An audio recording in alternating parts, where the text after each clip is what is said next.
Yo, what's cracking? This your homeboy Ice Cube, and you tuned in to Everything Snowboarding and More podcast. You know what it is, baby. Hey everybody, this is Mike. Welcome back to episode number 53 of the Everything Snowboarding, Outdoors, and More podcast. This week's podcast is being sponsored by Alec Punks. Alec Punks offers snowboard helmet headphones that are basically wireless audio communication. You can use these for mountain biking, motorcycle riding, just trying to figure out where your kids are at, all sorts of fun stuff. So for more information on Alec Punks, they're available for pre-order at aleck.io. This week's special guest is Jeremy Jones. Jeremy Jones is a legendary big mountain snowboarder. He is the founder of Jones Snowboards, Tech-Dar winners. This is the second time I've had Jeremy on the podcast. Super honored to have Jeremy back. And we talked about a lot of stuff. We covered everything from snowboarding to diet, avalanche education. This is a really fun podcast, so make sure you have the time. It's about 40 minutes long to sit down and listen to this entire audio with Jeremy Jones. Jeremy, thanks for coming on the show, and tell us a little bit about this book. Like, what was the background of you, taking time out from your busy day, everything you're doing to write a book about being in the mountains? I guess why I wrote the book is because I feel like I have, had learned a lot of lessons in the mountains, some of those really tough and lessons that almost killed me. So it's, my hope is that maybe people reading the book won't have to learn quite so hard of lessons. And then I would just add, I also felt there's some incredible avalanche safety books and things of that written from guides. And I wanted to kind of give the perspective of a shralpinist, meaning someone that, yes, I absolutely use formal avalanche tactics and techniques and stuff, but I'm really coming at it from a person that wants to go ride the best lines in the best conditions and do it safely. And, I love that you kicked off the book and you said, hey, this isn't, a true avalanche book, go out and get your education. But like one of the things, and I think you and I talked about this last time, when Jones Snowboards, when you're sending me boards or split boards, you've got, your 5 red flags. And so, even though you're not, necessarily an avalanche educator, it's great to see that you're kind of sharing this stuff from somebody that actually goes out and participates, with your background. Yeah, I think it's a lot to ask someone to say, be a level 3, mountain guide that has spent thousands of dollars and months of their life on formal education.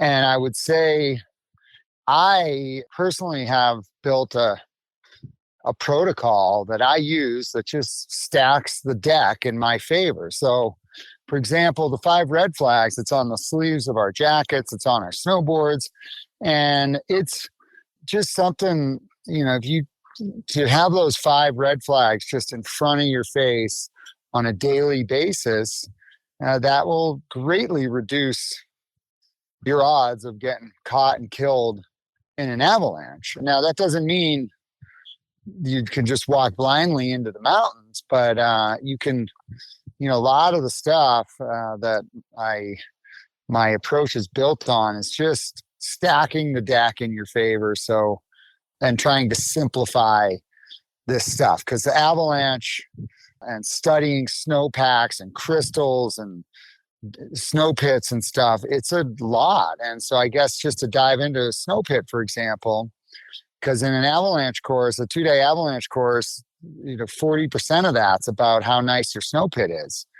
Now, to get to a level with snow pits where you can dig a snow pit and say, I am going to stake my life on the results of this snow pit and my observation and of whether or not this slope is going to slide.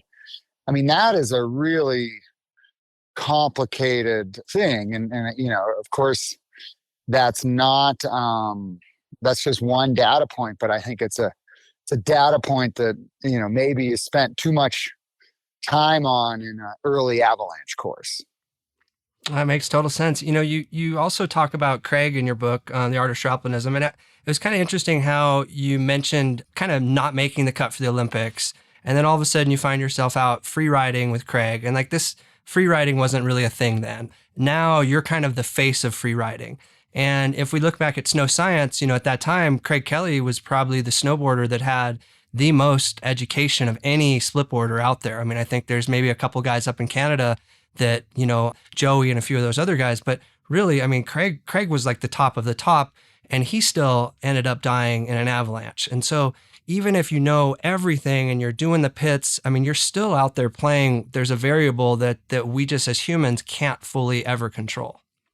Yeah, and that's the sad truth about the mountains is experts and heroes of mine, mentors of mine, so many of them have died in avalanches. And avalanches, they don't care how many courses you've taken or if you've been on cover of magazines and movies. And the sad reality is the consequences are real. And in our society, it's so common for almost risks to get blown out of proportion.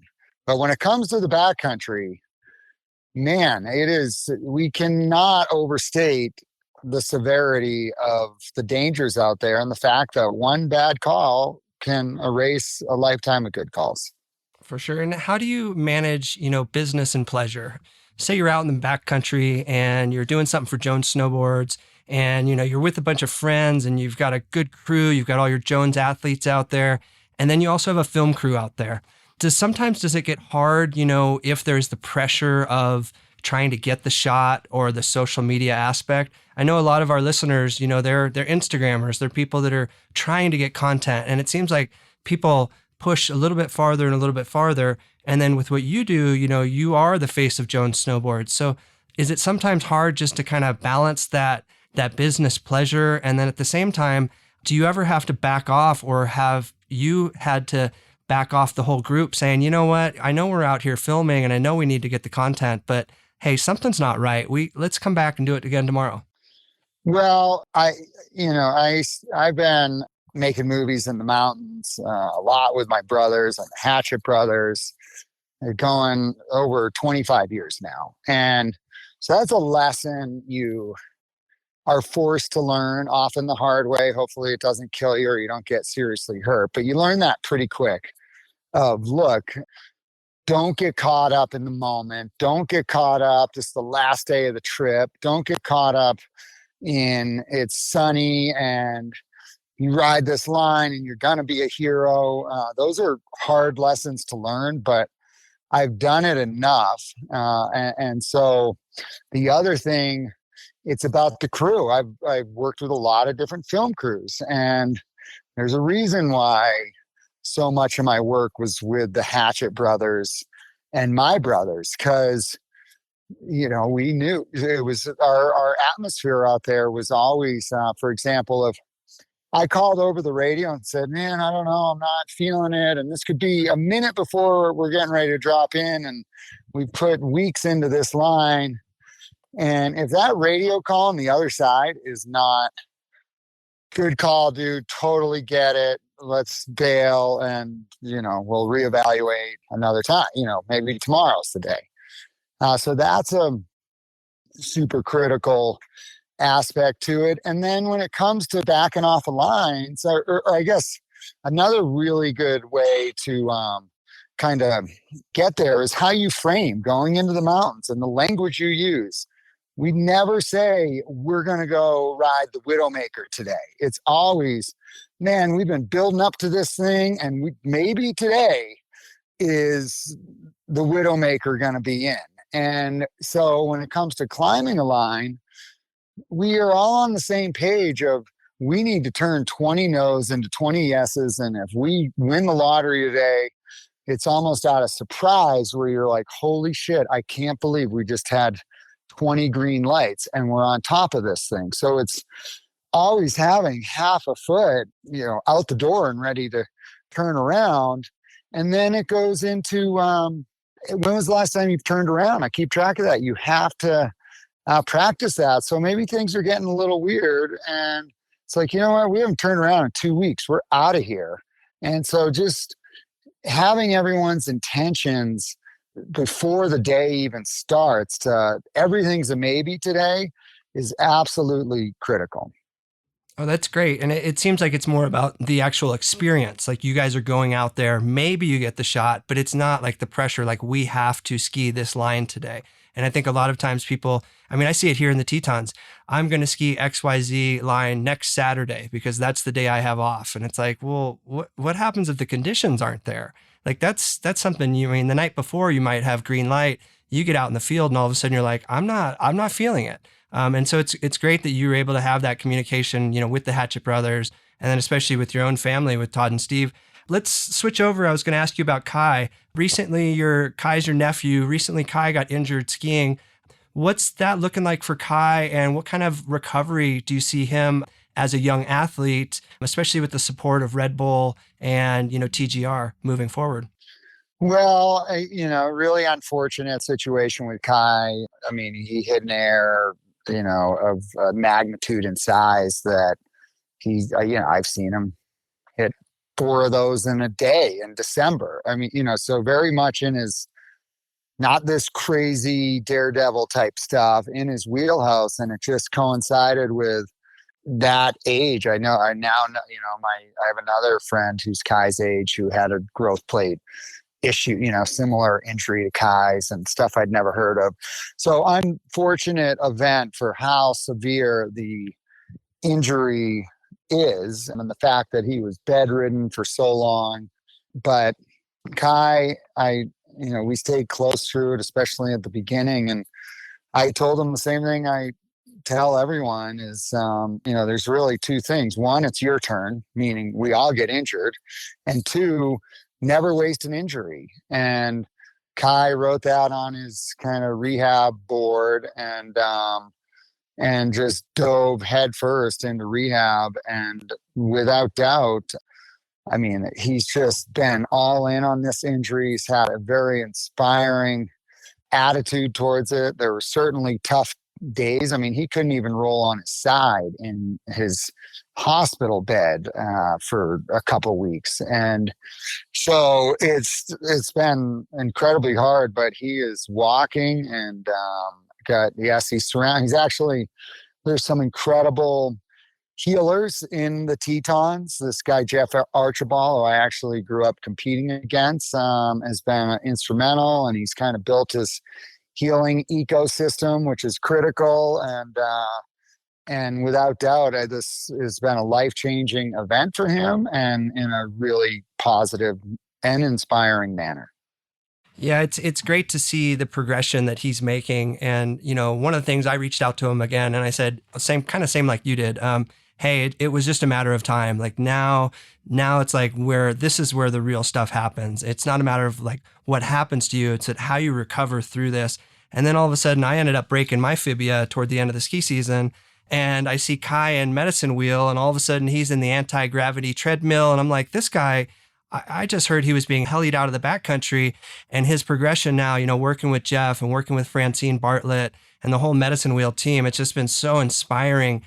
And it's one of the things that I tell athletes, and this just like anybody else. I mean, I might be able to start running again here in the next couple of weeks. And so just that time of like getting back to yoga and starting Pilates again. And then I had all this time to kind of just slow down and look at my diet. And, I definitely want to talk to you about food, because how do you think food plays into injury reduction and as well as recovery for athletes?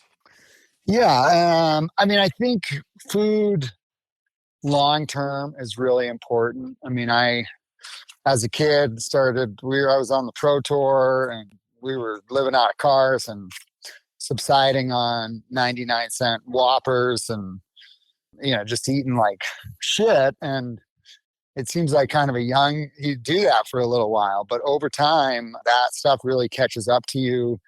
And I have slowly trended to a plant-based diet. And it's one of those things, I hesitate to go deep into the diet world, but I think, eat with intention, think about how it's making your body feel. I think I dealt with a bad back starting at 23 years old. So I realized right away if I have 10 extra pounds of excess weight, that's like directly to my back. So the kind of pretty quickly I went and was like, what's my fighting weight just to reduce the impact on my back? And so I think that is one thing over time where there's a trend where people get older and they get heavier. And then as their joints are getting older and then now they're carrying more weight on those joints, I think that, that's something to really keep an eye on. And I've always felt like I'm too lazy to get out of shape or get overweight. I don't want to have to go on a diet. I don't want to have to, all try to get back into shape. So I've just, since my 20s have just been, and I'm allergic to gyms. So I try to get my fitness through fun activities, and I will go, whatever. Pickleball is really good for cutting on a hard surface. So instead of having to go and do plyometrics, it's like I'm out playing pickleball or hiking with rocks or what have you. But yeah, I just think it's, and then as we've said, we all get injured and then really deep dive into those injuries and not brushing them aside. Because for me, it's about the long game. I love nothing more than being in the mountains, snowboarding or surfing or biking, just this active lifestyle. And so I've just really prioritized that. But also by playing the long game, I'm not a fitness freak. So it's a more long-term sustainable, because sometimes you see these athletes that have been going for X Games gold and having to be at such a high level, and then they retire and understandably they're like, man, I never need to count a calorie again, or what. Not that I'm definitely not a calorie counter, but it's like, what's the stuff you can implement into your life that you can consistently do every day? And for me, that's just little things, because I'm not super disciplined. Like I'm going to wake up at 5 and run 5 miles every day. I was really surprised to hear and read that you had been on a plant-based diet, and then especially to hear you say it's been this long. Last year in January, I ended up switching over to a vegetarian diet, and I did that all the way up until hunting season. And then I had elk hunting tags, and I thought, well, I don't know if I really want to be out elk hunting this year if I'm still on a vegetarian diet. So I switched over. But while I was on a vegetarian vegan diet, I had more energy, and I was surprised because all of a sudden when I switched to a plant-based diet, I wasn't bonking anymore. I would be out splitboarding, I'd be out touring, and I wasn't crashing. I was like just eating my nuts and I was eating my snacks and I was eating as I went, but I wasn't having the same spikes that I did. And then I started researching and I was like, wow, there's actually a lot of athletes that are on a plant-based diet or that maybe switch over to it. And for me, it really worked. I'm not on it at the moment. And fortunately, we had a vegan restaurant opened in Jackson called Sulano Cafe, and it was incredible. And I was literally there twice a day. I was still trying to learn to figure out how to cook for myself, vegetarian food. But I was able to go to this place, and somehow, it didn't work in Jackson. And so I laugh. I'm like, we're in this community with all these active people and all these people that want to be outdoors and care about their health. And here was this vegan restaurant where they were cooking everything from scratch every single day. And it went out of business. And people would look at me and they'd be like, how can you even have enough energy being on a plant-based diet? Could you talk to that? Are there people that kind of look at you and think, gosh, like, don't you eat steak all the time and potato? Like, don't you need that to be the guy that can human power himself up mountains? Yeah, I feel like that's kind of a 10-year-old conversation, but maybe in Wyoming it's not. But one thing I would just say is what bothers me is titles to diets. And, I don't want to go deep into this, but another simple way is, understanding the footprint of your food. And eating elk that you killed is a very low carbon way to get your protein. So I commend anyone who does that, and a lot of respect for that. But yeah, I think that, I would just say to listeners, like, eat more vegetables. It's really hard to get overweight eating vegetables. And then from a personal perspective, I just feel like it's made me more spry is the simplest way. It was I naturally dropped a little bit of weight, and then which inevitably, I mean, go look at ultra runners or anyone that's really doing, going far and long, and they're generally not a ton of body fat on them. So yeah, and then just being aware of what when you eat, how does it make you feel? Like, I mean, you go, and again, I've eaten plenty of meat in my life, and I remember how I kind of was eye opening for me was it was Sherry McConkey who did this Meatless Mondays, and so I'm like, oh, I'll check that out. And I remember going out to this one restaurant that I did, it wasn't that I was eating a lot of red meat, but that place had the best steaks. And I'm like, oh, I guess I'm going to try this veggie dish. And I remember having the veggie dish and then getting out of dinner and going, wow, I don't have what would normally be this brutal food coma that would be kind of a restless night of sleep. And it's just an example of if I had really thought about like how, if your food after you eat it is like, making you lie down on the couch, it's probably not the best thing. Awesome. All right, Jeremy. So we covered the part about, if you're going full blown diet, but for somebody that's just looking for, some added protein or from snacks in the field, like what are some of the ways that you can get that again, without having to, maybe just change your entire diet? Yeah. Protein is definitely kind of the crux of a plant-based diet. And especially as someone who loves to ride day after day for sometimes weeks on end, the key is to get immediate protein right after you've done your exercise. And for me, that means it's tricky because so often the trailhead's an hour from my house or town or what have you. And that's why I always have pistachios in my car. They give you two things that I always crave in the mountain, which is salt and then the ability to recover. And they, are super high in protein, similar amounts of potassium as a banana, and antioxidants of blueberries. So it's kind of the perfect food, and why if you were to, drive to the mountain in my car, you'd see pistachio shells all over the floor. And I never leave home without them. And it's not necessarily just something that, mountain athletes are using. I mean, my mom used to love pistachios for, heart health and brain health. And so that was the first person that I had ever really seen kind of doing that. And I was like, huh. And then as I started researching it, it talks about how it controls blood sugar and then all the different antioxidants. Typically I eat a lot more almonds, but as I've looked at, how I can be less impactful, I think pistachios are a little bit less water consumption as far as being made. And how are you connected with the American pistachios growers?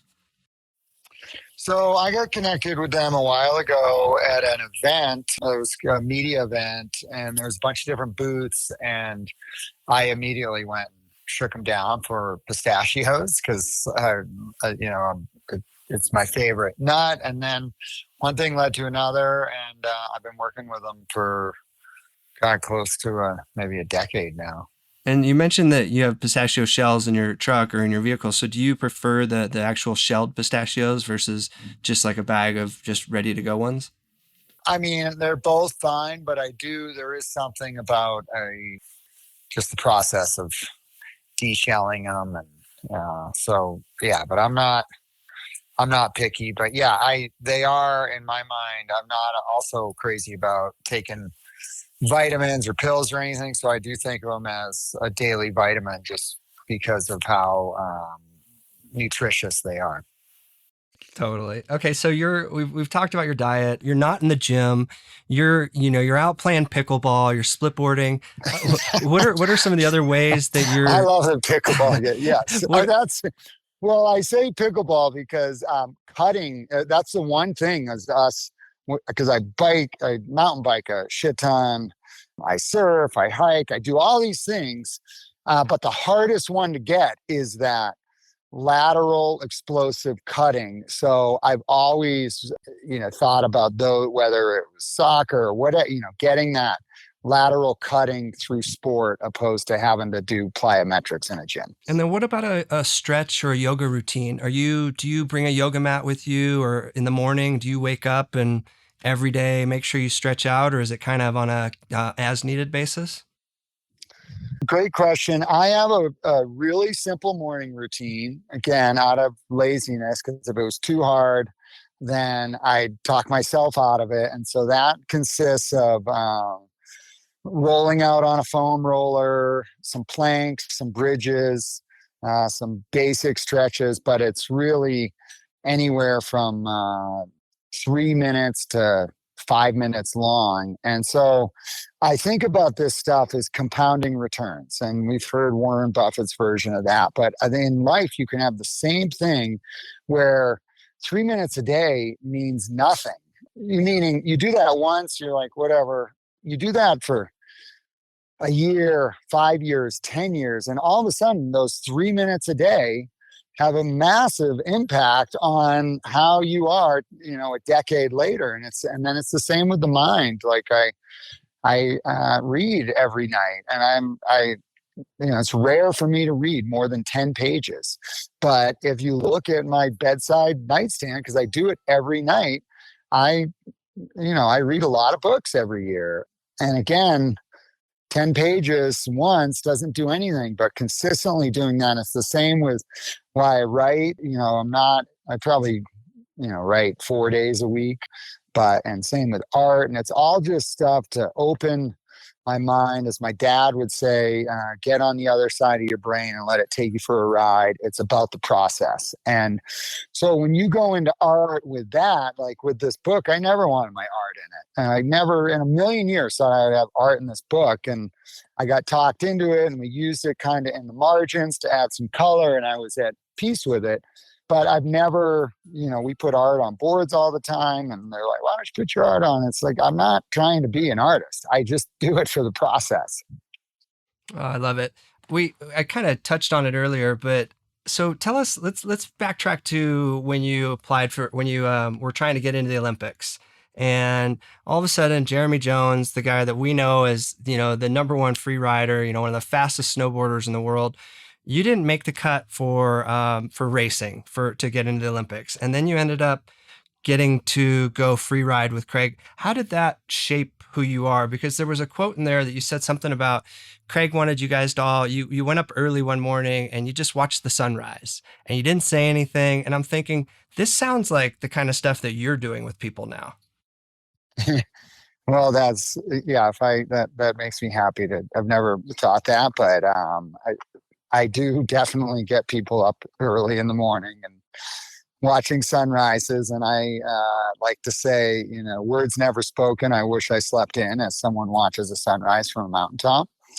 But by the time I was, and I think probably why I didn't, or a factor of why I didn't make the Olympics, is because my heart, as much as I tried to be there, I was actually ready to stop racing, and then it got announced in the Olympics, and I was 21 at the time, and my parents were psyched and sponsors were psyched. They're like, you're going to go to the Olympics. And so I tried to, I worked really hard and I was driven towards it, but I just remember, and, we'd be on the mountain early, and, it's common to wake up at 6 a.m. because we'd kind of train at certain mountains that would get on the mountains before they opened. And no matter what time I went to bed, it was impossible to get out of bed. And then as soon as the Olympics were over, I was living in Jackson, and I never needed an alarm. It was like 5:30 up, first tram every day. And it really showed me the power of how much more effective you are when you're really passionate about something. And I worked my ass off to try to go to the Olympics, but it just, it became kind of a job. And I've been asked a lot about, you must have been so bummed when you didn't go to the Olympics. And it was further from the truth. I was so happy because the last Olympic qualifier, my cousin Adam Hostetter and I, who grew up riding together, were both in a position for the last Olympic spot. And I got fourth, he got third. He got to go to the Olympics. I went to Canada with Craig and Johan, and then Johan Olafsson and Alaska and all that stuff. And there are 2 days in my life that were the most exciting kind of freedom days. And that was graduating high school and my last snowboard race. And, with both of those, I'm like, I can finally do what I want. What would you say to people that have mixed snowboarding or surfing or sport with business and then started to kind of maybe feel not as passionate toward said sport? Have you seen that in the snowboard industry? I mean, obviously you kind of talked about it a little bit with racing, but like now, you're the face of Jones Snowboards, and obviously you love getting out there and snowboarding, but sometimes do you see it being difficult for people when their passion becomes their business as well? And how can people kind of maybe navigate through those waters? Yeah, I've absolutely seen that. And I think of, because I've been doing it for so long, the amount of, say, generations of pros that I've had as riding partners that have moved on with their, they kind of, unfortunately, it's a common path as you start getting injuries and you can't keep up and then you stop getting paid. And then, I would say 70% of those pros that I rode with don't snowboard anymore. And it's, somewhat understanding because it becomes such a grind. And then the other thing, if your whole life is, man, I love riding the park, that is going to end at some point. And I think the beauty of splitboarding is, one, it's really good on your body. There was a point where I thought I was going to have to retire due to back injuries, and it was really splitboarding that got me back. And it's exciting because there are a couple things with that. One is with splitboarding, it's endless, the opportunities to progress. You can always move through the mountains more efficiently, read the snow better, time it better, find the perfect line in the perfect conditions. And I still get in spots in the mountains a couple times a year where I go, I could not have been here a moment earlier in my life because I was lacking the experience. So that means that I am progressing. And that's it's this weird little, it's like the one area that I can definitively say that I'm progressing, and then ironically, the other areas, I got 2 kids that are shredders and they ride the mountain all the time. And because I went and splitboarded and I couldn't ride hard pack anymore for a while because of my body, I'm actually back to charging bumpy hard pack steeps to a point where I can now keep up with these certain skiers that, the hard charging skiers ripping down whatever, the alta shoots and when it hasn't snowed in 3 weeks. And that ship had sailed a long time ago. And I'm like, holy shit, I've got my hardback game is totally back. And I think that, excessive walking uphill got me there. I love it. And you've really, you've kind of opened up the mountains to a lot of people. And I think there's a lot of, snowboarders that maybe were riding resorts for a long time and maybe kind of got burnt out with that. I was definitely, and that's one of the reasons I asked that question. I was like, I'm not feeling this anymore. And then all of a sudden the splitboarding was like, ooh, this is so much different. And then all of a sudden I've been splitboarding for a bunch. And then I went and rode Jackson Hole probably 10 days this last winter. And I was like, oh my gosh, I forgot how much fun like lift access terrain is. Like I can go out to Four Pines. I'm like, this is just easy and get into, alta shoots and everything. Like this is so much fun. And so it's great to be able to mix it up. And I'm sure that to hear you say 70% of your riding partners or athletes just don't even snowboard anymore, it kind of makes sense. And it's one of those things that I try and balance. I watched this with surfing. I grew up surfing. A lot of my friends became pro surfers at, 17, 18, moved to Indonesia. By the time they're 25, they're overweight and they don't surf anymore. And it's like, what happened? And so sometimes I think that balance, my mom always said, find something you love, make it your job. I think to an extent, as long as you can kind of, just make sure you still have that balance. Speaking of balance. And sorry, just to add to that, I think creativity is super important on that, where And then you nailed on the head where you tore a ton, and then the thought of getting on a lift looks really good. You ride the lifts a bunch and you're like, oh, get me away from people. And then also that's where, maybe it's equipment change, maybe it's POW surfing, but creativity is the key. And if you're getting bored there's so many different facets to the sport, and it's just go towards that. Totally. And I like that you mentioned the creativity because, with Jones Snowboards, you've got your line of traditional, solid boards. You've got your split boards. You've got POW surfers. I mean, you guys are you're doing a little bit of everything now. I used some of your outerwear last year. I liked some of the stretchy Gore-Tex. I was like, ooh, this is rad stuff.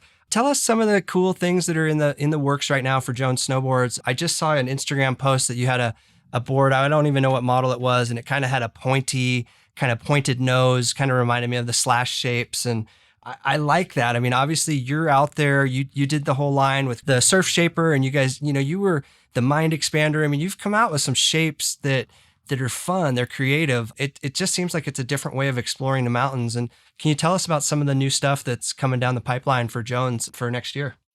Yeah. So it's just that change your board, change your mountain mentality.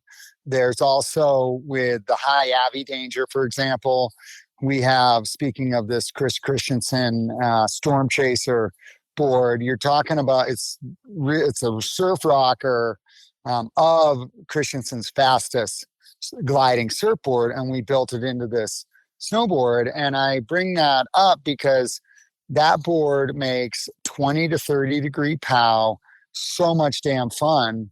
And and same with the POW surfers, the same way. If you don't have a board that makes 20 to 30 degree POW fun, then that's dangerous, quite frankly. And these boards, are not getting a lot of abuse. So literally my Storm Chaser is 8 years old. And so, yeah, that is a thing. And then as far as moving next year, what we got going on, we have some exciting new stuff. And I would say with board development, it's very much like that approach in the mountains, where what we're doing now with boards, I couldn't have imagined being there 3 years ago. And I think with board development, what I have found is you kind of get these progression bumps.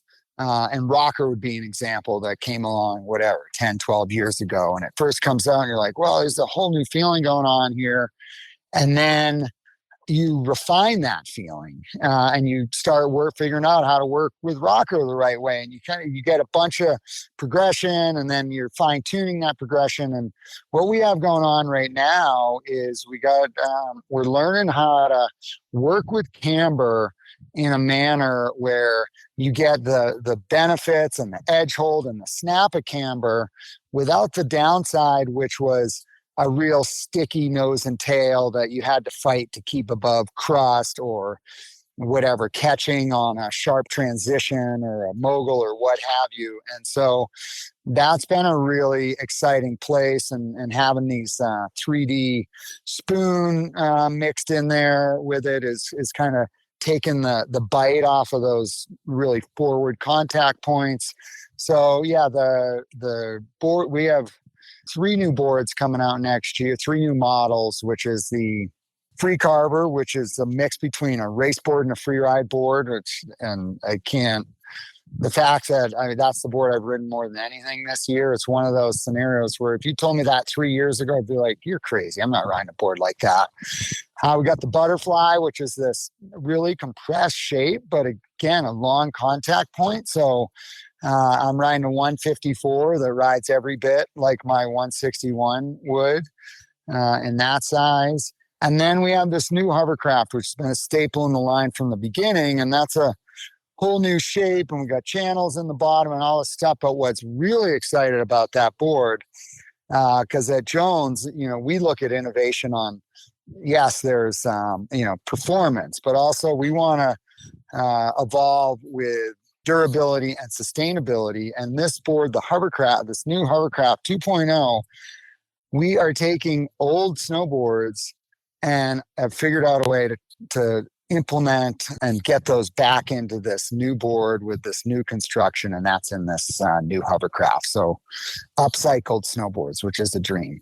Oh, I love that. And is that something that people will be able to send their old snowboards back to Jones to be a part of the program, or just something that you guys are just kind of using stock of, demos and other material and boards that were laying around? Yeah, absolutely. We will be collecting, and we have been collecting old snowboards. The beauty of the process is it doesn't need to be just Jones boards. And then the ultimate, we think we could turn old skis into new snowboards, which would be ironic and fun.